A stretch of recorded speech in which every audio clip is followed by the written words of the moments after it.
Shalom semuanya, terima kasih untuk kesempatannya hari ini. Wahyu 18 ayat yang pertama sampai ke 24. Wahyu 18. Kemudian daripada itu aku melihat seorang malaikat lain turun dari surga. Ia mempunyai kekuasaan besar dan bumi menjadi terang oleh kemuliaannya. Dan ia berseru dengan suara yang kuat, katanya, sudah rubuh Babel, kota besar itu. Dan ia telah menjadi tempat kediaman roh-roh jahat dan tempat bersembunyi semua roh najis dan tempat bersembunyi segala burung yang najis dan yang dibenci. Karena semua bangsa telah minum dari anggur hawa nafsu cabulnya, dan raja-raja di bumi telah berbuat cabul dengan dia, dan pedagang-pedagang di bumi telah menjadi kaya oleh kelimpahan hawa nafsunya. Lalu aku mendengar suara lain dari surga berkata, pergilah kamu, hai umatku, pergilah daripadanya supaya kamu jangan mengambil bagian dalam dosa-dosanya, dan supaya kamu jangan turut ditimpa malapetakannya. Sebab dosa-dosanya telah bertimbun-timbun sampai ke langit, dan Allah telah mengingat segala kejahatannya. Balaskanlah kepadanya sama seperti dia juga membalaskan, dan berikanlah kepadanya 2 kali lipat menurut pekerjaannya. Campurkanlah baginya 2 kali lipat di dalam cawan pencampurannya. Berikanlah kepadanya siksaan dan perkabungan, sebanyak kemuliaan dan kemewahan yang telah ia nikmati. Sebab ia berkata di dalam hatinya, aku bertahta seperti ratu, aku bukan janda, dan aku tidak akan pernah berkabung. Sebab itu segala malapetakannya akan datang dalam 1 hari, yaitu sampar dan perkabungan dan kelaparan, dan ia akan dibakar dengan api karena Tuhan Allah yang menghakimi dia adalah kuat. Dan raja-raja di bumi yang telah berbuat cabul dan hidup dalam kelimpahan dengan dia akan menangisi dan meratapinya apabila mereka melihat asap api yang membakarnya. Mereka akan berdiri jauh-jauh karena takut akan siksaannya, dan mereka akan berkata, celaka, celaka engkau, hai kota yang besar, Babel, hai kota yang kuat, sebab dalam 1 jam saja sudah berlangsung penghakimanmu.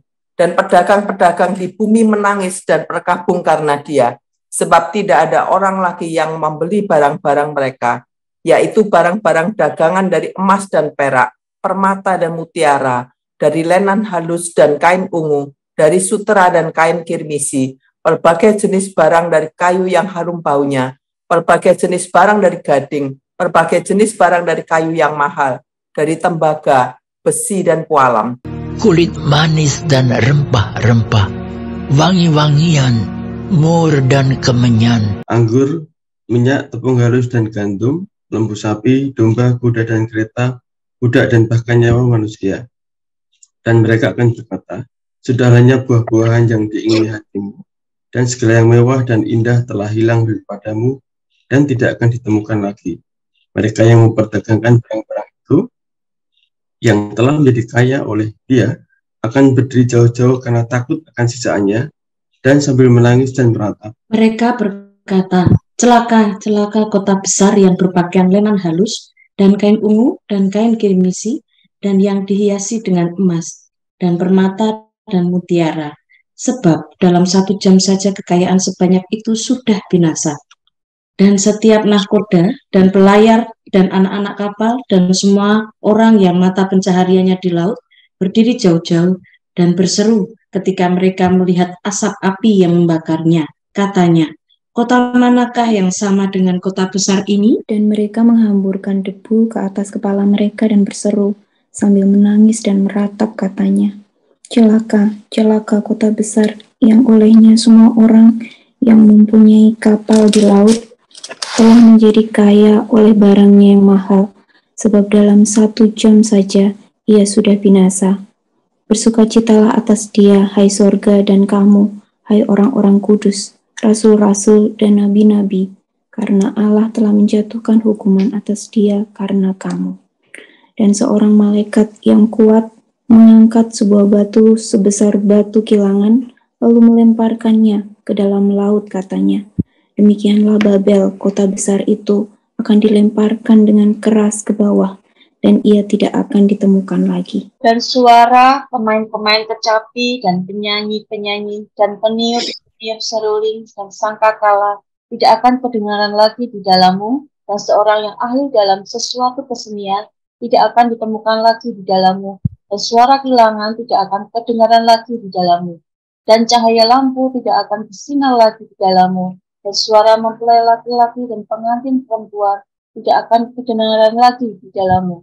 Karena pedagang-pedagangmu adalah pembesar-pembesar di bumi, oleh ilmu sihirmu semua bangsa disesatkan. Dan di dalamnya terdapat darah nabi-nabi dan orang-orang kudus, dan darah semua orang yang dibunuh di bumi. Ya, terima kasih untuk Bapak Ibu yang telah membaca. Jadi kalau kita melihat dari Wahyu 18 ini mengenai kejatuhan Babel ya. Wahyu 18 ayat 1 menuliskan mengenai malaikat lain yang diutus dari surga, dan malaikat ini sedang memberitakan mengenai kejatuhan Babel, bangsa-bangsa yang memusuhi Allah. Nah, bagian ini merujuk kepada penghukuman Allah terhadap orang-orang yang berbuat dosa. Jadi nubuatan ini ya mengenai kejatuhan Babel itu sudah dituliskan dalam Yesaya 21 ayat 9 ya. Di Yesaya 21 dijelaskan, lalu berserulah ia, katanya sudah jatuh Babel, dan segala patung berhalanya telah diremukkan dan bertaburan di tanah.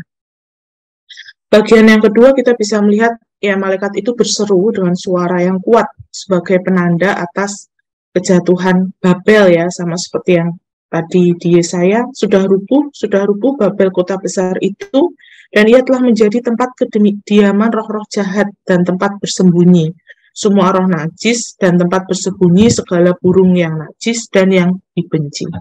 Jadi Babel ini tidak hanya mencampakkan Allah, tetapi mereka juga menegakkan berhala ya, mereka memuja berhala, mereka menarik segala macam hal untuk masuk ke dalam perjinahan rohani ya. Di ayat 3 dijelaskan bahwa karena semua bangsa telah minum dari anggur hawa nafsu cabulnya, dan raja-raja di bumi telah berbuat cabul dengan dia, dan pedagang-pedagang di bumi telah menjadi kaya oleh kelimpahan hawa nafsunya. Jadi Babel ini sedang menunjuk kepada sebuah kota bangsa yang benar-benar menunjukkan aspek berdosa, seperti yang digambarkan dalam pasal ini. Babel ini dilukiskan dalam segi perdagangan dan politiknya, yang melambangkan seluruh sistem dunia yang berdosa di bawah pemerintahan antikristus. Jadi Babel sedang menjadi tempat kediaman roh jahat, roh najis, bahkan tempat bersembunyinya segala burung yang najis. Nah, di ayat keempat kita bisa melihat bahwa lalu aku mendengar suara lain dari surga. Ada sebuah suara lain dari surga yang berkata bahwa pergilah kamu, hai umatku, pergilah daripadanya, supaya kamu jangan mengambil bagian dalam dosa-dosanya, supaya kamu jangan turut ditimpa malapetaka-malapetakanya. Hal ini menjadi sebuah nubuatan Allah kepada angkatan terakhir orang percaya untuk pergi menjauh keluar dari Babel yang besar itu. Karena jika mereka mengambil orang-orang jahat dalam dosa-dosa di Babel, mereka juga akan mendapatkan malapetaka. Mereka juga akan tertimpa hukuman. Jadi ada sebuah peringatan dalam pasal ini ya untuk keluar atau memisahkan diri dari Babel. Nah, dikatakan di ayat berikutnya ya dosa Babel itu telah tertimbun sampai ke langit. Bahkan Allah itu mengingat kejahatannya. Allah mengukur hukuman bagi para pendosa sesuai apa yang mereka lakukan. Penderitaan, kesengsaraan akan menimpa Babel sebagai kota perdagangan yang hidupnya itu penuh dengan kebobrokan. Mereka nggak memiliki moral. Mereka menolak Allah. Mereka mencari kekayaan dengan merugikan orang lain. Nah, di ayat yang berikutnya kita bisa melihat ayat 6-7, bagaimana pembalasannya ya. Allah membalaskan 2 kali lipat menurut pekerjaannya. Ya, mencampurkan 2 kali lipat dalam cawan pencampurannya. Allah akan memberikan siksaan perkabungan kepada Babel sama banyaknya seperti kemuliaan dan kemewahan yang sudah dinikmati oleh Babel. Di ayat yang ke-8, malapetaka akan datang dalam 1 hari. Ya, perkabungan dan kelaparan. Jadi Babel ini akan dibakar dengan api. Bahkan Allah sendiri yang akan menghakimi Babel. Kita melihat ayat berikutnya di ayat yang ke-9. Jadi siapa saja yang dihukum di sini? Ya, ratapan tentang Babel ini diutarakan oleh ya raja-raja di bumi ayat 9-10, pedagang-pedagang di bumi ayat 11 sampai 17a, dan nahkoda-nahkoda, pelayar-pelayar ayat 17b sampai 19. Jadi semua orang yang memikirkan kemewahan, kepuasan, kesenangan itu akan dihancurkan. Mereka nggak akan beruntung lagi dalam hal perdagangan. Kekuasaan mereka juga akan hilang, kekayaan mereka akan hilang. Ya, mereka yang mementingkan dirinya akan dihancurkan oleh muka Allah. Di ayat yang ke-9 kita bisa melihat yang pertama adalah raja-raja di bumi. Ya, siapa raja-raja di bumi? Mereka sudah disinggung dalam Wahyu 17 ayat 18. Apa sih yang mereka lakukan? Mereka berbuat cabul, mereka hidup dalam kelimpahan. Dan apa yang terjadi kepada raja-raja ini? Ya, mereka akan menangisi, meratapi, mereka melihat asap yang membakar kelimpahannya. Mereka akan berdiri jauh-jauh karena takut akan siksaan. Lalu ada penghakiman atas mereka, sehingga di ayat ini dikatakan, celaka, celaka engkau, hai kota besar, Babel, hai kota yang kuat. Sebab dalam 1 jam saja sudah berlangsung penghakimanmu. Jadi yang terjadi kepada mereka dalam 1 jam itu berlangsung penghakiman atas mereka. Yang kedua adalah pedagang-pedagang di bumi, ayat yang ke-11. Pedagang-pedagang di bumi ini adalah merujuk kepada pedagang yang berdagang di Tirus. Nah, apa sih yang terjadi kepada mereka? Mereka menangis, mereka berkabung karena tidak ada orang yang membeli barang mereka. Barang dagangannya, ya kalau kita melihat di sini, ya menyediakan berbagai macam bahan-bahan yang dijual oleh para pedagang itu ke Roma. Jadi ada emas dan perak, permata dan mutiara, lenan halus, kain ungu dari sutera dan kain kirmisi, berbagai jenis barang dari kayu yang harum baunya. Kayu yang bau harumnya itu adalah kayu berbau harum, dia keras dari Afrika Utara, yang mana saya sempat membaca sedikit. Biasanya dipakai untuk membuat meja-meja berharga yang mahal. Lalu apalagi ada gading. Gading ini memang sangat populer di kalangan orang Romawi. Dia menghiasi perabot atau perhiasan ya. Lalu ada berbagai macam kayu mahal dari tembaga, besi, pualam. Ada kulit manis. Kulit manis ini seperti rempah yang mengandung aroma. Ada rempah-rempah. Rempah-rempah ini tumbuh-tumbuhan yang harum dari India. Ada wangi-wangian, ada mur, kemenyan, anggur, minyak, tepung halus, dan gandum, lembu, sapi, domba, kuda, kereta, budak, bahkan nyawa manusia. Nah, kekayaan dan dari pedagang-pedagang ini habis ya, sehingga pedagang-pedagang ini berkata bahwa celaka, celaka kota besar yang berpakaian lenan halus dan kain ungu dari kain kirmisi yang dihiasi dari emas, permata, dan mutiara, sebab dalam 1 jam saja kekayaan sebanyak itu sudah binasa. Nah, kita bisa melihat raja-raja ini meratap atas Babel mengenai kekuatan yang telah berlalu. Pedagang juga memikirkan terhadap kekayaan mereka yang telah hilang. Bahkan pelaut, nahkoda-nahkoda ya, dijelaskan dalam ayat 19, setiap nahkoda, pelayar, dan anak-anak kapal, pokoknya semua yang mata pencahariannya di laut, dan mereka meratapi keadaan mereka. Yang terjadi kepada mereka apa? Asap api membakarnya, mereka berseru, kota manakah yang sama dengan kota besar ini? Kebinasaan akan kekayaan mereka. Mereka menghaburkan debu ke atas kepala mereka, berseru sambil menangis. Mereka meratapi, celaka, celaka kota besar yang olehnya semua orang yang mempunyai kapal di laut telah menjadi kaya oleh barangnya yang mahal, sebab dalam 1 jam saja ia sudah menjadi binasa. Apa yang sama dari bagian ini? 1 jam saja, semuanya lenyap. Ya. Lalu kita membaca ayat berikutnya, ayat 20 itu mengenai seruan ke surga. Ya. Bersukacitalah atas dia, hai surga, dan kamu, hai orang-orang kudus, rasul-rasul, dan nabi-nabi, karena Allah telah menjatuhkan hukuman atas dia karena kamu. Seruan surga ini ya ada sebuah kegembiraan ya atas penghakiman Babel, bagaimana Allah telah menjatuhkan hukuman antar sistem kejahatannya, ya dosanya, kemewahannya, kesombongannya, Ya, bagaimana mereka hanya mementingkan dirinya sendiri. Ya, kita bisa melihat bahwa pemerintahan manusia dan perdagangannya itu fasik. Di ayat yang ke-21 dan ke-24, ya, Babel tidak akan bangkit lagi. Dalam pasal ini kita bisa melihat ada sebuah tindakan simbolis ya, dalam pasal 21. Dan seorang malaikat yang kuat mengangkat sebuah batu besar, batu kilangan, lalu melemparkannya ke dalam laut. Dan berkata, Babel sebagai kota yang besar yang akhirnya dilemparkan keras ke bawah dan tidak akan ditemukan lagi. Ayat berikutnya, kita bisa melihat ayat 22 sampai 24 ya, bagaimana kehancuran Babel. Ya, hancurnya itu sampai tidak dapat dipulihkan kembali.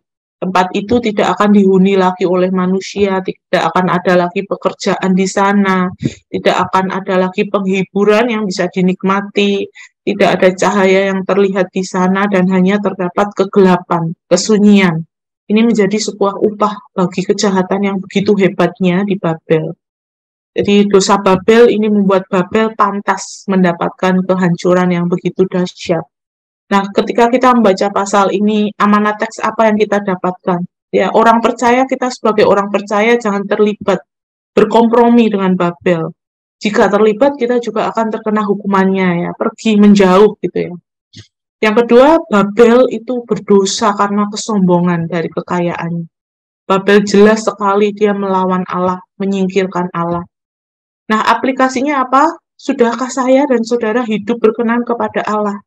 Sudahkah saya dan saudara meninggalkan atau pergi meninggalkan dosa?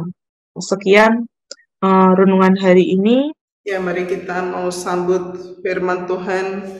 Kita terus mau sembah Dia, karena hanya Dia yang layak kita sembah sebagai Tuhan. Yang ku sembah hanya Yesus.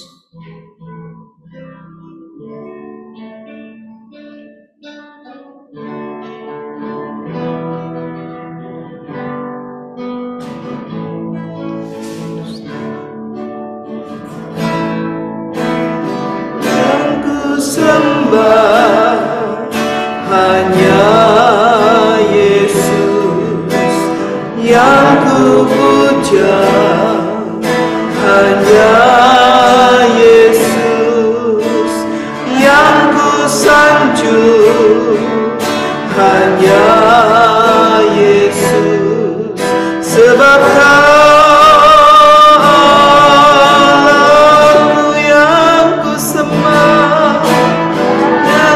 sembah, hanya Yesus yang ku puja, hanya Yesus yang ku sanjung, hanya Yesus sebab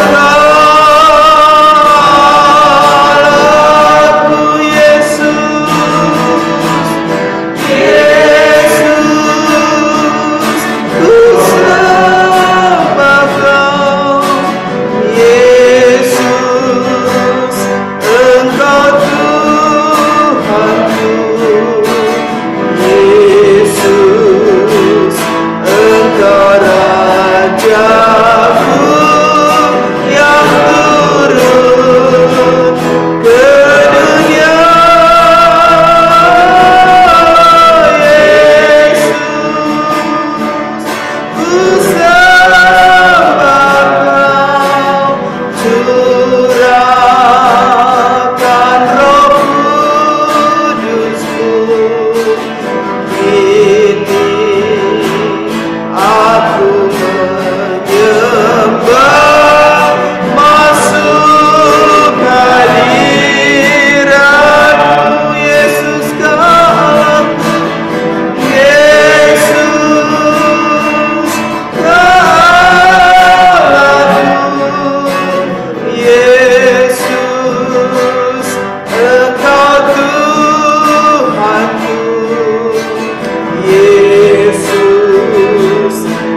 bersyukur kepada Tuhan.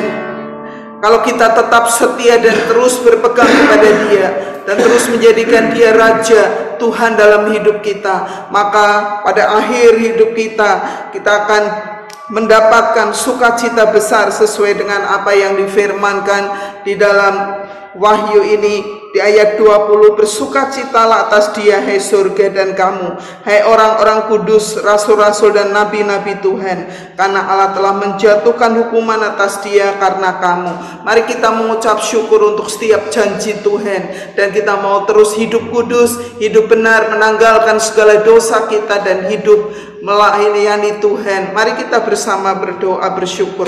Bapa di surga, kami bersyukur, saya bersyukur karena di dalam Engkau Tuhan, namaku boleh disebut dalam kitab kehidupan, dan ketika aku setia terus berpegang kepada Tuhan Yesus, Raja di atas segala raja, Tuhan di atas segala Tuhan, maka kami nanti ya Tuhan boleh bersama-sama dengan orang-orang kudus-Mu berbahagia di dalam kemuliaan surga. Kami bersyukur kepadamu Tuhan untuk setiap pengharapan, setiap janji Tuhan, biarlah berlaku untuk setiap kami di tempat ini, setiap kami yang join pada pagi hari ini, setiap kami yang percaya bersama dengan keluarga kami. Kami tetap Tuhan mau setia, mau hidup kudus, hidup berkenan di hadapan Tuhan. Terima kasih ya Tuhan, terima kasih untuk segala kebaikan dan anugerah-Mu. Di dalam nama Yesus kami berdoa.